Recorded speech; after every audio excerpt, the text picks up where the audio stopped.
Rafael Feroy, lo hemos comentado por ahí, que es el que nos va a dirigir esta charla de debate, hará la primera intervención y luego pues habrá un turno de preguntas para que, bueno, le podáis plantear todo lo que queráis.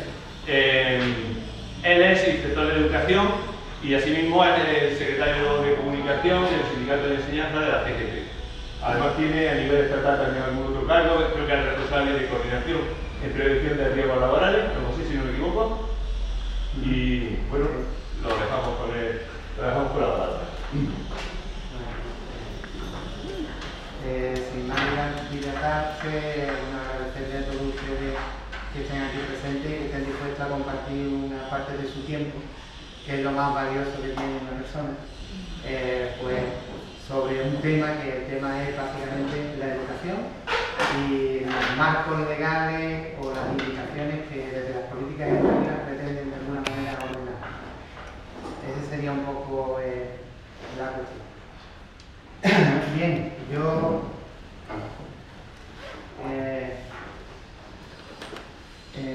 quiero hacer una brevísima reflexión sobre la inestabilidad en la educación. Vamos a ver, todo proyecto educativo requiere de una cierta constancia. Debe de haber un tiempo, es decir, cada cosa que se haga requiere un tiempo para que eso que se hace pues, pueda producir aquello que se pretende hacer, conseguir. En el tema educativo, desde el momento de la transición, estamos hablando del año 76, 77, pues ya hubo un intenso debate sobre el tema educativo a raíz de la formación o la conformación del marco constitucional. Nuestro marco constitucional, aprobado en el año 78, pues parte de una no solución real, por lo menos consensuada, sobre qué se entiende o qué deberíamos entender socialmente por educación. Había mucho interés en juego y el artículo 27, que es el artículo de la Constitución nuestra que regula el tema educativo, pues la verdad es que está redactado de manera que es una de acá y una de allá. Es decir, llegaron al final a un cierto acuerdo en que se tenían que repartir los poderes fácticos, se tenían que repartir de alguna manera lo que se entendía por terreno educativo. Y del artículo 27 de la Constitución del año 78, eso explica dónde estamos ahora y de dónde parte la LOMCE. Es decir, cuando hablamos de la LOMCE, que es lo que tenemos ahora mismo más calentito, pues lo que le ocurre a la LOMCE, que le ha ocurrido a todas las leyes educativas, hemos tenido 6 leyes orgánicas, empezando por la del año 84, la famosísima LODE, que era la primera ley que regulaba el derecho de la participación de la ciudadanía en la gestión de los centros educativos y, por supuesto, de la educación que en ellos se impartía. Pues todo ese largo trasiego totalmente interrumpido por leyes que no han llegado a convivir o a vivir lo suficiente como para producir los objetivos que se perseguían, pues lo que explica que estemos ante una ley que ya nace con la amenaza de que en cuanto se produzcan unas nuevas mayorías dentro de las próximas elecciones del año 2015, pues no va a sobrevivir. Entonces, la verdad, todas las personas que hemos estado en temas educativos, sobre todo los profesionales, porque, y ahora haré un inciso sobre eso, sobre todo los profesionales, pues hemos ido observando con cierta perplejidad cómo los marcos normativos cambiaban, además de una manera bastante desorganizada. Y claro, y voy al inciso, y digo de los profesionales más que de los sectores de la familia, el sector de familia, padre y madre, porque cuando se hacen las políticas educativas parece que alguien siempre olvida un detalle fundamental, y es que los centros educativos el estamento que permanece siempre son los profesores y profesoras. Porque los padres y las madres van de paso. Y el alumnado también. Es decir, aunque el tiempo que los padres y las madres estén relacionados con el instituto sea de varios años, pero evidentemente cambian, rotan, porque nos hacemos mayores. Pero sin embargo, el estamento del profesorado es el que permanece. Y al permanecer es el que tiene un poder fáctico. No digo que sea un poder ilegítimo, pero sí un poder fáctico porque es, podemos decir, es el receptáculo de la memoria, de la historia. Es el que le puede dar continuidad a un proyecto. Ese tema es fundamental porque siempre desde las políticas educativas se ha querido emparejar todos los sectores que conforman la comunidad educativa, personal de administración y servicios, alumnado, padres y madres, y todo eso es una especie de plano de igualdad. Y es que no es que seamos ni más ni menos, es que el profesorado es distinto, pero es distinto por la permanencia, es distinto por la permanencia. No estamos hablando ya ni siquiera de la cualificación técnica o de la articulación o del conjunto de conocimientos que manejemos como docentes, ¿no? Porque de hecho en muchísimas ocasiones padres y madres suelen tener conocimientos en determinadas materias muy superiores incluso a los que tenemos los docentes, porque los docentes en un momento determinado terminamos nuestros estudios universitarios, nos dedicamos a la docencia y a lo mejor la docencia hemos seguido indagando e investigando y conformando un conocimiento adicional, pero está claro que personas que han estado posteriormente en las mismas facultades donde nosotros hemos estudiado, evidentemente su bagaje de conocimiento pues ha sufrido una mejora sustancial con respecto a lo que una persona que está trabajando activo en ejercicio puede obtener de una formación profesional en el ejercicio que además es inexistente, que es otro tema que hablaremos de cómo los docentes tienen que trabajar con unos niveles de formación continua, pues la verdad bastante limitados. El primer punto que quería dejar claro es el tema de la estabilidad. Entonces, todo el conjunto de leyes ha sido muy inestable. ¿Y por qué ha sido inestable? Pues porque se ha convertido las políticas educativas en un campo de batalla. Los autores en sociología dicen ideológicos, pero no son ideológicos, son materiales. Quiero decir, hay un principio marxista, yo no soy marxista, pero he estudiado materialismo histórico, pero hay un principio de materialismo histórico que me parece muy interesante porque además se valida con la práctica constantemente. Y es que hay un aspecto que dice que la superestructura ideológica, es decir, lo que nosotros pensamos, lo que nosotros sentimos o creemos sobre las creencias que tenemos sobre el mundo, sobre nosotros mismos y tal, está condicionado, y ese es el materialismo humanista, o bien determinado, y ese es el materialismo de Althusser, el materialismo estructuralista, por la infraestructura económica. Mire usted, ¿cómo nos relacionamos con la naturaleza? ¿Cómo producimos los bienes? ¿Cuál es el modo de producción que nosotros establecemos? A partir de ahí, eso conforma nuestra forma de pensar. Entonces, en el campo de la antropología está muy fácil, era muy evidente porque todos los estudios antropológicos venían a poner de manifiesto que las distintas culturas obedecían básicamente a distintos modos de producción y que no era que la cultura generara el modo, no, era el modo de producción quien generaba la cultura. Eso yo creo que es importante. Eso también explica parte de que nuestros contextos escolares, nuestros contextos de centro, son muy diversos dependiendo de los contextos donde se ubican nuestras instituciones.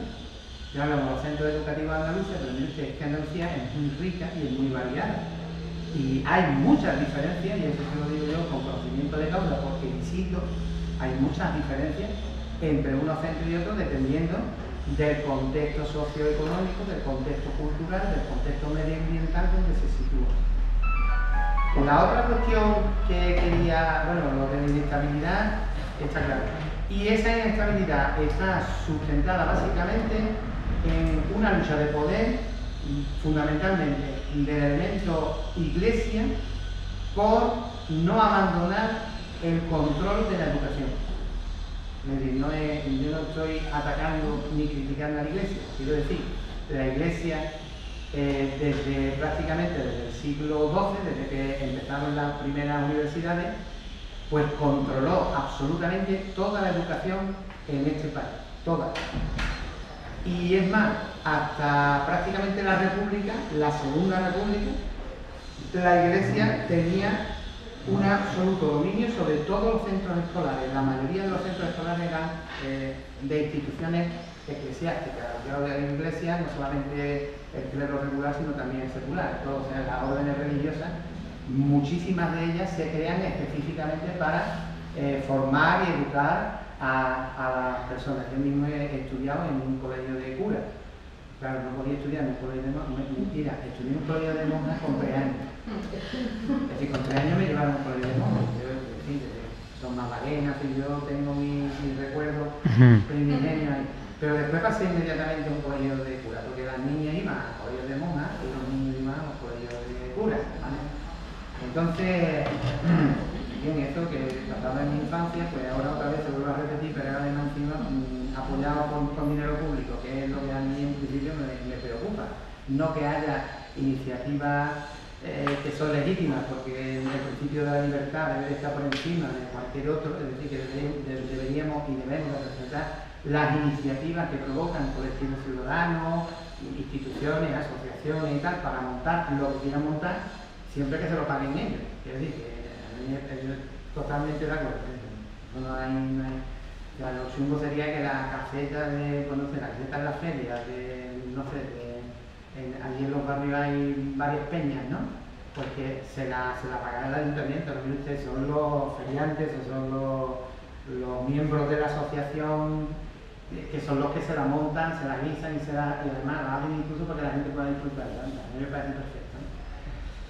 Entonces, el debate religioso sobre el control de la escuela pública tiene un componente básicamente, o por lo menos así se lo plantea desde los tiempos de la Edad Media prácticamente hasta la actualidad, es como un altavoz para poder reproducir una determinada ideología, y así lo utiliza la Iglesia. Además lo dice claramente porque ellos lo que quieren es transmitir la fe. No hay problema. Yo creo determinadas cosas y quiero compartirlas, porque para la persona creyente es un valor. Entonces, como un valor, quiere compartirlo y utiliza una estructura que en este caso era la educación del pueblo. Bueno, cuando ya el sistema burgués de participación entiende que hace necesario que cada persona sea un voto y pueda votar, porque eso tampoco es, eso no hace mucho tiempo que ha pasado, eso es muy reciente. Es decir, cuando se habla de partido político en España, hasta la República, la mujer no adquiere la capacidad para votar. Es decir, que todo lo que en la etapa anterior las mujeres no podían votar, esa es la entrada. Pero es que luego tampoco podían votar ninguna persona que no tuviera una renta determinada, es decir, que no tuviera propiedades y que estuviera censado. Y aquí hay elecciones dentro de todo lo que se entiende la participación política del pueblo en los distintos sistemas parlamentarios, tanto en la Primera República como incluso en todo el trayecto de la monarquía española, es decir, las distintas regencias, los distintos reinados, etc. Siempre ha habido un componente de exclusión de una gran parte de la población. Bueno, volviendo, estabilidad. Como ese problema de la estabilidad no está resuelto, tenemos un conjunto de leyes y la última es la LOMCE. ¿Dónde aparece la LOMCE? ¿En dónde aparece la LOMCE el debate sobre la cuestión religiosa? Pues la LOMCE plantea dos cuestiones fundamentales que la construyen como ley.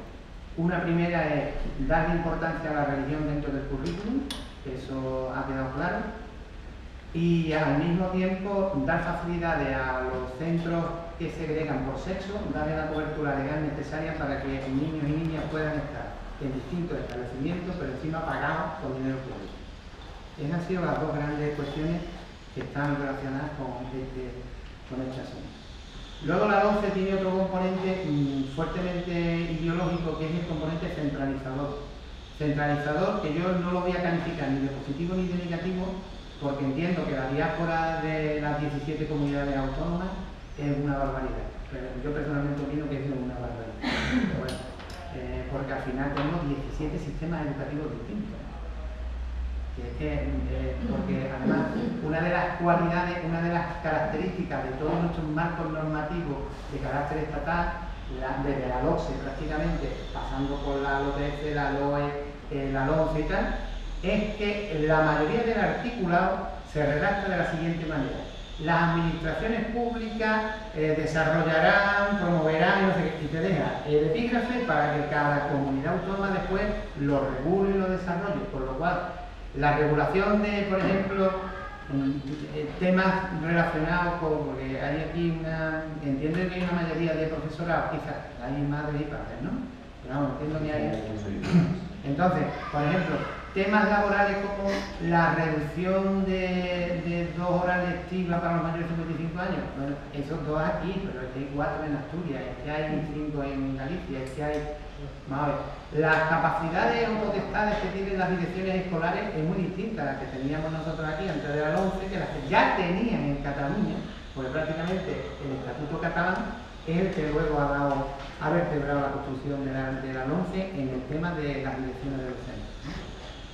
Entonces hay una línea ideológica que es el control, que parte de una no conformidad de unos determinados elementos políticos o facción política, que entiende que el ente regulador o el ente que debe gestionar la educación en este país tiene que ser un ente más centralizado, no exclusivamente centralizado, pero sí más centralizado. Claro, eso choca frontalmente con el primer precepto que pone en marcha el Partido Socialista cuando en el año 84 promulga la ley del derecho a la educación. Fíjense ustedes, se crea una figura novedosísima, una figura que además se ha quedado totalmente encerrada en el ámbito educativo, cuando en el ámbito de las administraciones públicas esa figura podía haberse extendido. Me estoy refiriendo a los consejos escolares. Es decir, el consejo escolar es una novedad que además en Europa no se entiende. Cuando tienes intercambio con profesores de otros estados europeos, pues ¿esto qué es? No se entiende. Sin embargo, el Partido Socialista tuvo creo yo, la gran fortuna de poder meter un elemento de participación directa de la ciudadanía en la gestión de una administración pública. Imagínense ustedes que esa misma lógica de control de la gestión, de control y participación en la gestión, se hubiera trasladado a la sanidad. Imagínense ustedes que esa misma lógica lo hubieran trasladado a los ayuntamientos, consejos municipales, pero no consejos de concejales, sino consejos de delegados y delegadas nombradas directamente por el pueblo con una duración determinada, un control sin pagas, sin dinero, otro que hubiera cantado. Y el dato que les pongo encima de la mesa es que todas las administraciones públicas, no solamente andaluzas, sino de todo el Estado, todas las administraciones públicas tienen unos fuertes déficits. Yo no sé qué déficit tendrá el ayuntamiento de Cozalcó, no lo sé. Yo sé de mi pueblo, bueno, el que me dicen que es, pues después cuando llega, el que gana las elecciones después, saca de aquí y dice, no, que va, no era eso, que era muchísimo más. Pero bueno, en principio es que se dice que a lo que vamos, todas las administraciones públicas tienen un fuerte deterioro en su economía, y de hecho todas tienen déficit. Y es más, el déficit total del Estado va a superar, ya la cifra la dieron hace 2 días, el billón de euros. Un billón es 1 millón de millones. No es el billón americano. El billón americano, dicen los americanos, $1 billón es 1.000 millones. No, un billón es 1 millón de millones. Esta cantidad no cabe en la cabeza. O sea, a mí es que no me cabe. Porque esto es enorme, es una cantidad tremenda. ¿Y cómo hemos podido llegar entre todas a crear una deuda, no entre todos, entre quienes deciden? Porque yo evidentemente no he decidido nunca gastar dinero aquí y allí, yo lo tengo claro, yo nada más que he aportado a través de mis impuestos lo que me han dicho que tengo que pagar, y se ha acabado. Entonces, de todas las administraciones públicas que efectivamente están en precario, hay un sector de las administraciones públicas que no tienen déficit. No solamente no tienen déficit, sino que tienen superávit.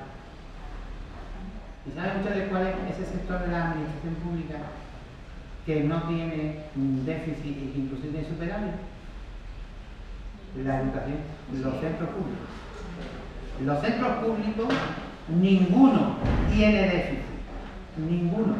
Pero es más, tienen además superávit. Y de hecho, muchos de los problemas de los secretarios y de las secretarias de los institutos es hacer convencer a los propios estamentos de las delegaciones provinciales de que han gestionado muy bien sus dineros, que le ha quedado un remanente y que, como saben, que el año que viene el dinero del curso no va a llegar el 1 de septiembre, sino que llega otra vez cuando llega, puede llegar en febrero o en marzo, pues para poder tirar el principio del curso tienen que tener un dinero ahí para poder gestionar el principio del curso. Bueno, les cuesta trabajo porque en la delegación a alguien se le ha ocurrido decir, creo que es Jaén, me imagino que será igual que en Cádiz, que será igual que en Huelva, que es que los centros tienen que cerrar cero. Entonces dice, bueno, hombre, pero qué locura esta, si a mí me sobran 15.000 euros que lo tengo aquí y que puedo gastarlo al principio del curso, claro, después cuando me llegue el remanente, cuando me llegue el gasto de funcionamiento, me sobrarán 15.000 euros o me sobrarán menos 16, porque he podido ahorrar hasta 1.000 euros de este año, ¿no? Tiene que ser a cero, ¿no? Ese tema. Entonces, ¿por qué los centros escolares no tienen déficit? Y los ayuntamientos sí. Y las empresas públicas montadas para solaz y recreo de muchísimos de los simpatizantes de los partidos que estén en el poder, sean cuales sean, ¿no? Pues dicen porque es que el control de la gestión, primero, nuestras instituciones públicas, esta es la única institución pública que no está regida por un cargo público. No existen los cargos públicos en nuestras instituciones. Un centro educativo no tiene ni un concejal, ni cobra por el hecho de... Lo que tienen son técnicos de la administración a través de funcionariado, pues que gestionan. Y luego están los consejos escolares, donde padres, alumnos y profesores controlan las cuentas, porque ahí pagan las cuentas y se debate y se aprueba o no los gastos. Entonces, un sistema de consejos escolares pues, hubiera resuelto parte de todo el entramado. Pero bueno, ¿qué es lo que ha pasado desde el año 84? Pues que cuando hablo de la LOMCE no estoy hablando solo de la LOMCE, porque es que la LOE también le dio otra chance. Es decir, todas las competencias que tenía el Consejo Escolar se han ido disolviendo como por arte de birloque. Lo mismo que todas las competencias que tenía el claustro de profesores, que se han ido disolviendo, porque eran competencias de decisión, ¿no? Entonces, por un lado, la variabilidad y inestabilidad, por otro lado, la tendencia a la concentración de poder. Y las dos pinceladas para explicar un poco por qué se fragua la LOMCE y por qué se va a marcha a martillo a pesar de la falta de consenso, pues el factor religioso, por un lado, que le da un peso específico al asunto, y el tema de la concertada que segrega, que ya está amparada por la propia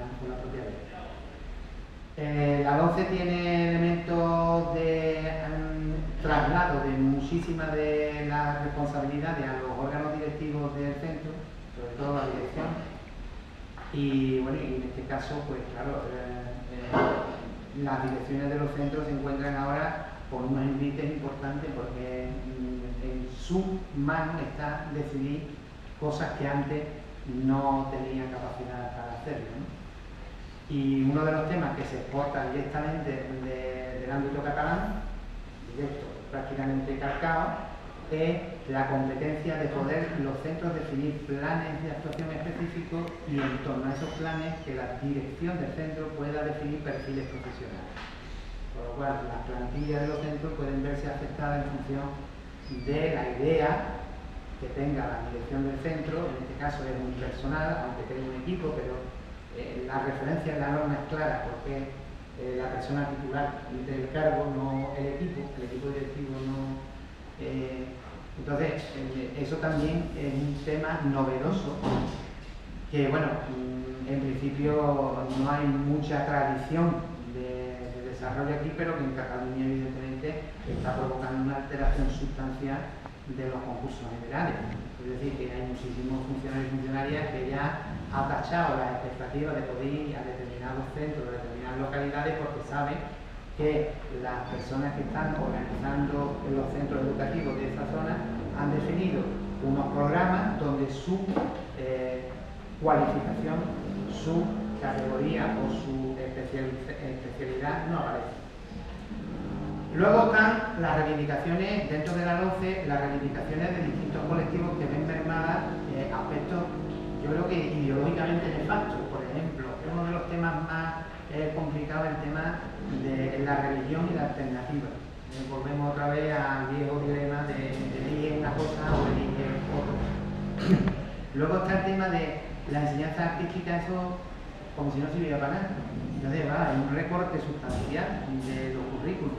Y luego además se introducen otros elementos como todo el tema de las ciencias sociales, tema ética, tema valores, que pasan de tener referencias concretas en materias determinadas, pasan a ocupar un espacio que si el profesorado quiere, y después entraremos un poco ya en esto, si el profesorado quiere en el sentido de tiene capacidad, podría desarrollar en formato de transversalidad. Pero entonces tendríamos que alterar los contenidos del currículum que estamos impartiendo, es decir, tendríamos que modificarlo de alguna manera. Pero bueno, entonces yo no me quiero extender más porque es que creo que es mejor que ustedes vayan entrando.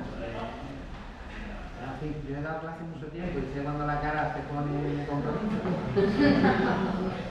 Vale, bueno, pues el que quiera hacer alguna